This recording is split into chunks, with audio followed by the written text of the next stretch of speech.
Hello everyone, নতুন একটা ব্লগে সকলকে জানাই ওয়েলকাম। আমার আজকে সকাল থেকে খুব বেহাল অবস্থা, কারণ ঋষির পাপা মামা আজকে কেউই নেই। দুজনেই বেরিয়েছে বিন্দাস ঘুরু ঘুরু করতে। আর এই যে ইনি সাজুগুজু করে এখন বসে রয়েছে। স্নানটা সেরে নিয়ে ঠাকুরের পুজো দিলাম। তবে আজকে ঠাকুরের পুজো দেওয়ার পর মনটা এত শান্তি ফিল হচ্ছে, কারণ আজকে আমি প্রচুর ফুল পেয়েছি। সকালেই ঋষির পাপা প্রচুর ফুল তুলে এনে দিয়েছে আমাকে।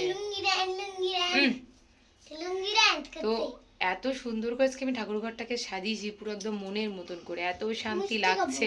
চলুন আপনাদেরকে একবার দেখাই। একদম সামনের বেদি থেকে নিয়ে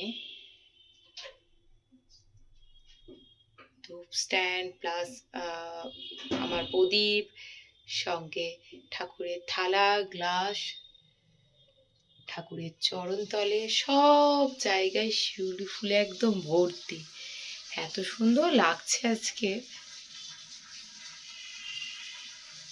ভাই আর ঋষির পাপা বাড়ি আসার পরেই আমরা তিনজন মিলে লাঞ্চটা করলাম। আর এদিকে ঋষিকে তো খাইয়ে দাইয়ে ঘুম পাড়িয়ে দিয়েছিলাম। তারপরে আমি আর ভাই দুজনে চললাম একটু বাজারে, আর তার সঙ্গে একটু মাসির বাড়িও যাব। ওখানে মাসির সঙ্গে দেখা করে তারপরে আবার বাড়ি ফিরে আসব। সন্ধ্যের সময় ঘুম থেকে উঠলেই ঋষিকে নিয়ে যাব একটু ঘুরতে। তবে বাজারে বিশেষ কিছু যে কেনাকাটি রয়েছে তা নয়, তবে ওই আর কি ভাইয়ের কিছু, আমাদের দোকান যেহেতু বাড়িতে রয়েছে সেই দোকান রিলেটেড কিছু কাজ রয়েছে, সেই সব কাজগুলো সারবে। আর আমি যেহেতু সারাদিন বাড়িতে রয়েছি, তাই ভাইকে বললাম যে তোরাই সারাদিন ঘুরে বেড়া, আমি বসেই থাকি বাড়িতে। এই শুনে ভাই আর ঋষির পাপা দুজনেই বলল যে চল এবার তোকে নিয়ে একটু ঘুরে আসি, তাই আর কি বেরোলাম। চি চি চি চি বিটকা করবে, ও বিটকা নাকে নাকে পোঁটা পড়ছে ওর। চি চি চি চি চি চি নাকে পোঁটা পড়ছে। চি চি চি না না মাথা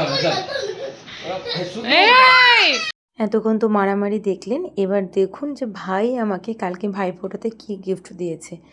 এই সুন্দর গিফটটা কিন্তু ভাই আমাকে আজকে কিনে দিয়েছে। আর এই জন্যই ও আমাকে জোর করে আরও বাজারে নিয়ে গেছিলো। আমি বুঝতে পারিনি যে এই জন্য ও আমাকে আরও নিয়ে যাচ্ছে। যাই হোক, আমার তো ভীষণ পছন্দ হয়েছে। আপনাদের কেমন লাগলো অবশ্যই কিন্তু জানাবেন।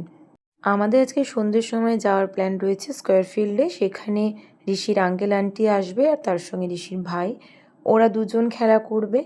আর এদিকে তিনজন গল্প করবে ওরা, আর আমি আর আমার ফ্রেন্ড দুজনে বসে গল্প করব। এই ছিল আমাদের আজকে সন্ধ্যে। আসলাম গঙ্গার ধারে, এর মাঝে ঠাকুরটাকে একটু প্ল্যানটাকে চেঞ্জ করে এই ভুতুরে কারবার, যেটা ঋষি ভাবলাম যে দেখে ভয় পাবে, তবে সত্যি কথা বলতে একদম ভয় পায়নি, জিনিসটাকে ভীষণ এনজয় করছিল।